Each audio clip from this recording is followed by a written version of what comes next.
بہت مشہور واقعہ ہے حضرت جنید بغدادی رضی اللہ تعالیٰ عنہ۔ یہ اولیاء اللہ کی صف میں آتے ہیں اور بہت بڑی سروری ان کو رسول اللہ صلی اللہ تعالیٰ علیہ وسلم نے عطا فرمائی۔ حضرت جنید بغدادی رحمت اللہ تعالیٰ علیہ آپ بغداد کے بادشاہ کے پاس رہا کرتے تھے اور آپ پہلوانی کے اندر بڑے مشہور تھے۔ آپ کی پہلوانی کا ڈنکا پورے بغداد میں بجا کرتا تھا کہ اگر پہلوانی کے جوہر دیکھنے ہیں تو جنید بغدادی کے دیکھ لیا کرو، اور جہاں بھی حضرت جنید بغدادی کا نام لیا جاتا ہے وہاں بڑے بڑے بہادروں کے ماتھوں پر پسینہ آ جاتا ہے حضرت جنید بغدادی کا نام سن کر۔ اب یہ حضرت جنید بغدادی جو بغداد کا بادشاہ تھا اس کے پاس اس کے خلیفہ تھے۔ اب حضرت جنید بغدادی کا ڈنکا پورے بغداد میں مشہور تھا، ہر بندہ جانتا تھا کہ حضرت جنید بغدادی بڑے ہی طاقتور ہیں اور بڑے ہی پہلوان ہیں، اور جس کے ساتھ بھی مقابلہ کرتے ہیں اس کو جو ہے شکست دے دیتے ہیں۔ تو پھر ایک مرتبہ حضرت جنید بغدادی کے حوالے سے اس بادشاہ کے دروازے پر ایک شخص آیا اور اس نے آ کر جو دربان دروازے پر کھڑا تھا اس نے آ کر اس سے یہ کہا کہ جاؤ بادشاہ کے دربار میں اس بات کا میرا پیغام دو کہ میں تمہارے پہلوان جنید بغدادی کے ساتھ مقابلہ کرنا چاہتا ہوں، کشتی کرنا چاہتا ہوں۔ اب جو دربان تھا اس نے دیکھا کہ حالت تو ایسی ہے کہ بالکل کمزور ہے، ضعیف ہے، ٹانگیں اس کی کانپ رہی ہیں، تو میں اب جا کر اس انسان کا پیغام ادھر دوں؟ اب اس دربان نے کہا ہوش میں ہے کہ تو بات کیا کر رہا ہے، چھوٹا منہ اور بڑی بات، جنید بغدادی سے تو مقابلہ کرنا چاہتا ہے، ان سے تو کشتی کرنا چاہتا ہے، اپنی حالت تو دیکھ لے، اپنے اوپر ترس کھا لے۔ اب اس کے بعد اس شخص نے کہا جاؤ جا کر جنید بغدادی کو یہ پیغام دے دو کہ میں اس سے مقابلہ کرنا چاہتا ہوں۔ بڑے ہی اصرار کے بعد اب وہ دربار میں جاتا ہے، اور دربار میں جانے کے بعد بادشاہ کے پاس پہنچ کر یہ پیغام دیتا ہے کہ ایک شخص آیا ہے، بڑا ہی کمزور ہے، بڑی ہی جو ہے اس کے اندر طاقت نہیں ہے، اور اس کی پتلی پتلی ٹانگیں ہیں، ٹانگیں کانپ رہی ہیں، اور آ کر اس بات کا چیلنج کرتا ہے کہ میں جنید بغدادی کے ساتھ مقابلہ کرنا چاہتا ہوں۔ اس کے بعد وہاں ایک میٹنگ بیٹھی، میٹنگ بیٹھنے کے بعد انہوں نے آپس میں مشورہ کیا کہ اگر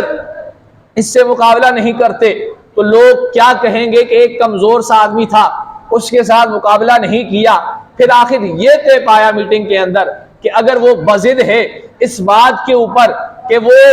مقابلہ کرنا چاہتا ہے، کشتی کرنا چاہتا ہے، تو پھر اس کو دربار میں بلایا جائے۔ اب اسی شخص کو جو بڑا کمزور تھا، جس کا چہرہ جو ہے بڑا کمزور تھا، اور اس کے بعد کپڑے اس نے بڑے فقیرانہ پہنے ہوئے تھے، اب وہ جب دربار میں آتا ہے، دربار میں آنے کے بعد جو دربار کے اندر وزیر ہیں وہ پوچھتے ہیں ہاں بھائی کیا کام ہے؟ اب وہ شخص کہتا ہے کہ میں جنید سے کشتی لڑنا چاہتا ہوں، میں نے جنید کا بڑا نام سنا ہے۔ اب اس کے بعد وہ وزیر کہنے لگے کہ تیرا کام نہیں ہے کہ جنید کے ساتھ تو کشتی لڑے، چھوٹا منہ اور بڑی بات، یہ بات بالکل نہیں جچتی، لہذا تیرا کام نہیں ہے۔ اس نے کہا میں نے سنا ہے کہ جنید بڑا بہادر ہے، آج میں دیکھنا چاہتا ہوں کیا جنید کے اندر اتنی طاقت ہے کہ وہ ایک عام انسان کا بھی مقابلہ کر سکتا ہے۔ بالآخر ضد پر بات آ گئی، اور اس کے بعد یہ بات طے ہوئی کہ ایک تاریخ مقرر کی جائے گی، اور اس کے بعد جگہ کا بھی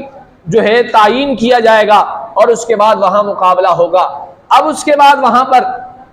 ایک تاریخ سنا دی گئی کہ فلاں تاریخ کو، فلاں دن کو اور فلاں جگہ پر مقابلہ ہے، اور جنید بغدادی کا اس کمزور آدمی کے ساتھ مقابلہ ہے۔ اب وہ تاریخ بھی طے پائی گئی، اور اس کے بعد جگہ بھی معین کر دی گئی۔ اب وہ سورج ڈوبنا تھا، سورج ڈوبتے گئے، آخر وہ تاریخ آنے والی تھی، شام ہو گئی، جس کے بعد کل اگلی تاریخ تھی، تو اس کے بعد سارے لوگ جمع ہو گئے، تہلکہ مچ گیا بغداد کے شہر میں کہ آج جنید بغدادی کا مقابلہ ہے، آج جنید بغدادی کا ایک کمزور انسان سے مقابلہ ہے۔ اب ہر جانب یہ بات ہے، ہجوم ہے، لوگ جمع ہو گئے ہیں، ساری دنیا جمع ہو گئی ہے کہ ہم نے آخر یہ مقابلہ دیکھنا ہے۔ اب وہ شام گزرتی ہے، حضرت جنید بغدادی کی نیندیں اڑ جاتی ہیں، بڑی عجیب کیفیت ہے، حضرت جنید بغدادی کو نیند بھی نہیں آتی، آخر یہ ماجرا کیا ہے؟ صبح ہوتی ہے، صبح ہونے کے بعد سارا وہ میدان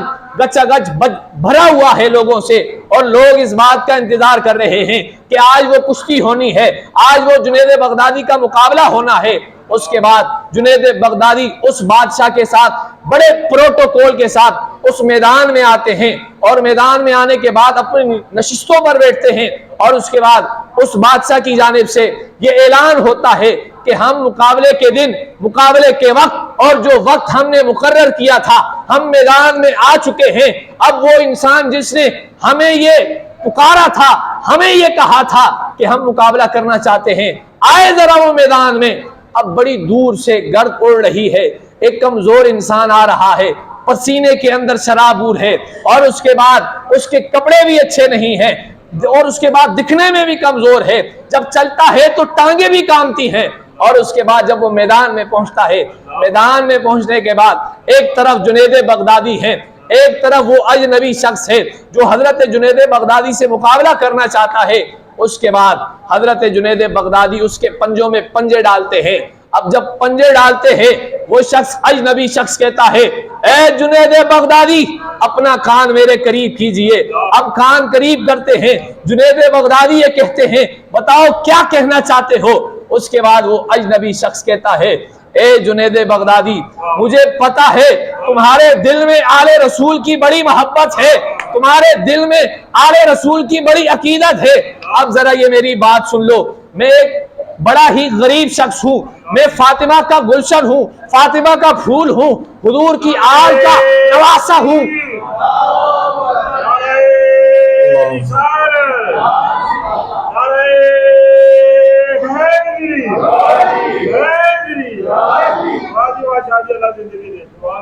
اب جنید بغدادی کہتے ہیں کہ کیا کہنا چاہتے ہو؟ اب اس نے کہا کہ میں آل رسول ہوں، حضور کے گلشن کا ایک ستارہ ہوں، پھول ہوں۔ اب جو میری اولاد ہے وہ جنگل میں بیٹھی ہے، وہ بڑی بھوکی ہے، پیاسی ہے، بڑے دنوں سے انہوں نے کچھ کھایا پیا نہیں ہے، اور جو حضور کی سید زادیاں ہیں، جو شہزادیاں ہیں، ان کے جسم پر کپڑے بھی جو ہے وہ خراب ہو چکے ہیں، وہ ان گھنی جھاڑیوں سے باہر نہیں آ سکتی۔ اب وہاں بچے بھوکے ہیں، روزانہ یہ کہہ کر وہاں سے میں آتا ہوں کہ میں آج جا رہا ہوں، شام کو میں کچھ لے کر آؤں گا، کھانے پینے کا سامان لے کر آؤں گا، لیکن کیا کروں، سید زادہ ہوں، میرے اندر اتنی ہمت نہیں ہے کہ کسی کے سامنے اپنے ہاتھوں کو پھیلاؤں، میرے اندر اتنی ہمت نہیں ہے کہ کسی کے سامنے میں سوال کروں۔ لیکن ہاں میں یہ جانتا ہوں جنید بغدادی، تیرے دل میں آل رسول کی بڑی محبت ہے، تیرے دل میں حضور کا بڑا پیار ہے، لہٰذا آج تو ان بچوں کی لاج رکھ لے، آج تو ان شہزادوں کی لاج رکھ لے، اور انشاءاللہ قیامت کے دن تیرے سر پر تاج، اس فتح کا تاج، اس کامیابی کا تاج تیرے سر پر میں رکھواؤں گا حضور کی جانب سے۔ اتنی بڑی بات اس سید زادے نے کی کہ میں قیامت کے دن، محشر کے دن تیرے سر پر یہ فتح کا تاج اور یہ کامیابی کا تاج تیرے سر پر حضور صلی اللہ تعالی علیہ وسلم سے رکھواؤں گا، یہ میرا تجھ سے وعدہ ہے۔ اور ہم کسی کا قرض زیادہ دیر تک نہیں رکھتے۔ اب اس بات کو سننے کے بعد جنید بغدادی بھی سمجھ گئے، آخر سید زادے ہیں، آل رسول ہیں، کربلا کی بات کو ذہن میں لے کر آتا ہے، اور اس کے بعد سوچتا ہے کربلا میں بھی شہزادے رسول تھے، وہ بھی اپنی بات پر پکے تھے۔ ایک طرف یزید کہہ رہا تھا یا تو جنگ کر لو یا تو بیعت کر لو، اب یہاں پر بیعت کی بار بار بات کی جا رہی ہے، بار بار جو ہے دعوت دی جا رہی ہے، لیکن آل رسول کی، شہزادے رسول کی ایک ہی بات ہے کہ کٹ تو سکتے ہیں لیکن یہ ہاتھ کسی ایسے اجنبی شخص کے ہاتھ میں نہیں دے سکتے جو دین کا بھی دشمن ہے، جو اسلام کا بھی دشمن ہے۔ اس کے بعد یہ بات سوچتے ہی حضرت جنید بغدادی رضی اللہ تعالیٰ عنہ سمجھ گئے کہ آل رسول ہے، اور بات بھی اس نے بہت بڑی کی ہے۔ جنید بغدادی جو پورے بغداد کے اندر مشہور تھے کہ کبھی کسی مقابلے کے اندر شکست نہیں ہوئی، لیکن آج اس سید زادے نے حضرت جنید بغدادی کے کانوں میں یہ کہہ دیا کہ آج ان بچوں کی لاج رکھ لو، آج حضور کی آل کی لاج رکھ لو، کل قیامت کے دن تمہارے سر پر فتح کا تاج میں حضور سے رکھواؤں گا۔ اتنی بڑی بات کرنے کے بعد اب حضرت جنید بغدادی سوچنے لگے کہ کیا ہو، آخر بالآخر اس بات پر پہنچے کہ اگر میری عزت، میری ناموس حضور صلی اللہ تعالی علیہ وسلم کی آل پر قربان ہو جاتی ہے تو اس میں حرج کیا ہے؟ میں تو اپنے جسم کا ٹکڑا ٹکڑا حضور پر قربان کرنا چاہتا ہوں، حضور کی آل پر قربان کرنا چاہتا ہوں۔ اس کے بعد جنید بغدادی نے یہ فیصلہ کر لیا کہ میں اپنی عزت کو داؤ پر لگا دیتا ہوں، اپنی عزت کو حضور کے قدموں میں نثار کر دیتا ہوں، حضور کے شہزادوں کے قدموں پر نثار کر دیتا ہوں، اور اس کے بعد پنجہ لڑاتے ہیں۔ پنجہ لڑانے کے بعد اس اجنبی سید کے ساتھ، اجنبی سید زادے کے ساتھ پنجہ لڑانے کے بعد اپنا داؤ لگاتے ہیں، ایک داؤ لگاتے ہیں۔ اس کے بعد جب دوسرا داؤ لگانے لگتے ہیں تو حضرت جنید بغدادی کے چاروں شانے زمین پر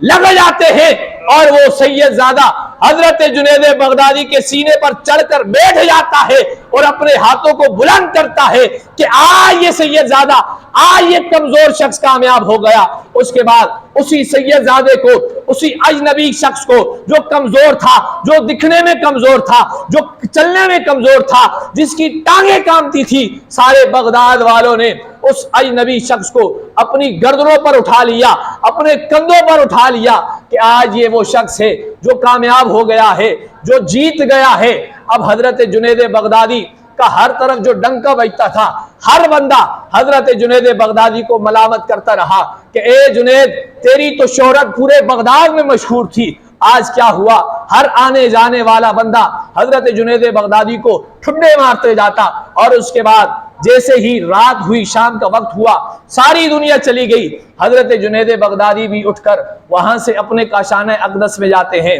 اور اس کے بعد نماز عشاء پڑھتے ہیں۔ نماز عشاء پڑھنے کے بعد ان کے ذہن میں وہی باتیں آتی ہیں کہ اے جنید، آج ہماری لاج رکھ لو، کل قیامت کے دن حضور سے تمہارے سر پر وہ تاج میں رکھواؤں گا۔ یہ باتیں بار بار آ رہی ہیں، سونے نہیں دے رہی۔ اب حضرت جنید بغدادی سوچنے لگے کاش وہ دن آج ہی آ جائے، وہ دن آج ہی آ جائے، اور اس کے بعد یہ قیامت آج ہی آ جائے، اور محشر کا میدان آج ہی لگ جائے۔ اتنے میں حضرت جنید بغدادی کو نیند کا جھٹکا لگتا ہے، اور جب نیند کا جھٹکا لگتا ہے تو قسمت جاگ جاتی ہے، اور جب قسمت جاگ جاتی ہے تو پھر اس بغداد کی سرزمین پر درود و سلام کی آوازیں گونجنے لگتی ہیں۔ فضا میں ایک آواز گونج رہی ہے، فضا میں خوشبو گونج رہی ہے، زمین لہلا رہی ہے کہ حضور آ گئے ہیں۔ حضرت جنید بغدادی دیکھتے ہیں یہ کوئی اور شخص نہیں ہو سکتا، یہ میرے آقا و مولا ہو سکتے ہیں۔ حضرت جنید بغدادی فوراً ہی رسول اللہ صلی اللہ تعالی علیہ وسلم کے قدموں میں لپٹتے ہیں، اور اس کے بعد رونے لگتے ہیں، اور اس کے بعد جیسے ہی رسول اللہ صلی اللہ تعالی علیہ وسلم دیکھتے ہیں کہ حضرت جنید بغدادی قدموں میں آ گئے ہیں، تو حضور صلی اللہ تعالی علیہ وسلم حضرت جنید بغدادی کو اٹھاتے ہیں، اور اٹھا کر یہ کہتے ہیں اے جنید، ہم کسی کا قرضہ زیادہ دیر تک نہیں رکھتے۔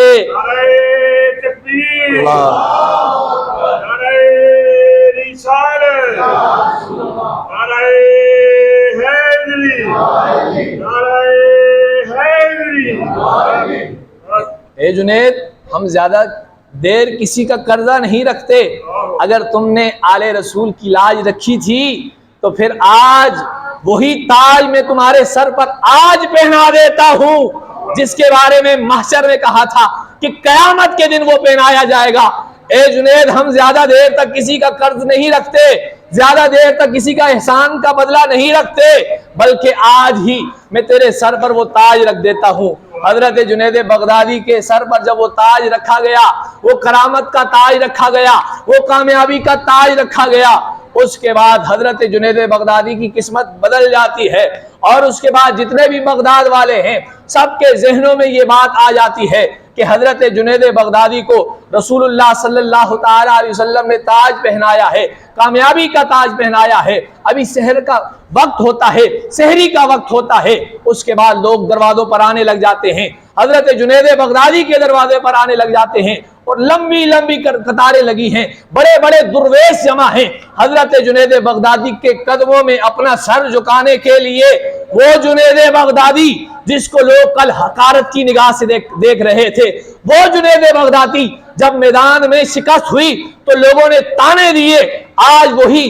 کائنات کے بڑے بڑے درویش وہاں پر حضرت جنید بغدادی کے قدموں میں اپنا سر رکھنے کے لیے تیار ہیں۔ اور حضور صلی اللہ تعالی علیہ وسلم نے ارشاد فرمایا، اے جنید، گروہ اولیاء کی سروری تمہیں مبارک ہو، آج یہ تاج تمہارے سر پر رکھا جا رہا ہے۔ اس کے بعد حضرت جنید بغدادی جب باہر آتے ہیں تو بڑی دنیا انتظار میں ہے اور سارے لوگ حضرت جنید بغدادی کے قدموں میں جھکنے کے لیے تیار ہیں۔ ارے یہ آل رسول کا مقام ہے، اگر آل رسول کے لیے تھوڑی سی قربانی دے دی، تھوڑی سی اپنی عزت داؤ پر لگا دی تو حضور صلی اللہ تعالی علیہ وسلم نے جو بدلہ محشر کے دن دینا تھا وہ بدلہ دنیا کے اندر ہی دے دیا۔ اور دنیا کے اندر آج حضرت جنید بغدادی کو بڑے اچھے لفظوں میں یاد کیا جاتا ہے، جس طرح کہا جاتا ہے حضرت جبریل امین کا مقام سارے فرشتوں کے اندر ہے،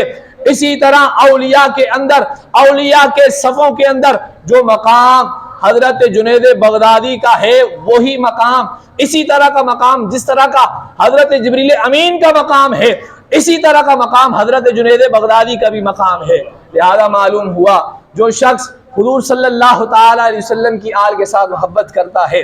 اپنی عزت ان کے لیے گوا دیتا ہے اور برداشت کر جاتا ہے، ارے کوئی بات نہیں، آل رسول ہے، شہزادہ رسول ہے، اس کے لیے سب کچھ قربان ہے۔ اور اس کے بعد